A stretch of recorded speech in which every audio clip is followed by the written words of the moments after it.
কল্যাণ বন্দ্যোপাধ্যায় দাবি করেছেন 12টা 50 থেকে 1টা বেজে 10 মিনিট এই 20 মিনিট তিনি বক্তব্য রেখেছেন মঞ্চে, এবং যখন তিনি বেরোচ্ছিলেন সেই সময় মমতা বন্দ্যোপাধ্যায় তিনি যখন কল্যাণ বন্দ্যোপাধ্যায়কে তার বক্তব্য শেষ করতে বলেন, নেমে যাওয়ার সময় বাদানুবাদ হয়। দেখুন সেই সময় কি হয়। আপনারা চুপ করলে তারপর আমি বক্তব্য রাখবো।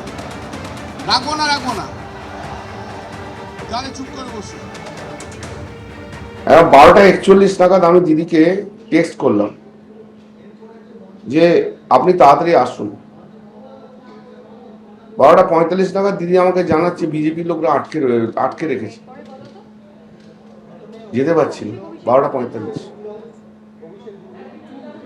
এবং তখন আমাকে বক্তৃতা দেওয়া করালো, বললো যে তাহলে বলো। তো আমি আবার শুরু করলাম।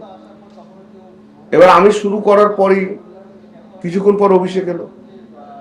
তো অভিষেক আসার পর সারা মঞ্চ ঘুরে বেড়ালো, হাততালি কোড়ালো। তো আমাকে তো 5-7 মিনিট তো আটকে থাকতে হয়েছে, 5-7 মিনিট এখানে যাচ্ছে। একটা বক্তৃতা দেওয়ার সময় ওভাবে ঘুরতেও নেই, সেটাও একটা নর্মাল কাটছি। বক্তৃতা শেষ হয়ে গেলে ঘুরুক না। একটা যখন কেউ বক্তৃতা দিচ্ছে তার মধ্যে বক্তব্যের মধ্যে ডিস্টারবেন্স যেন না হয়।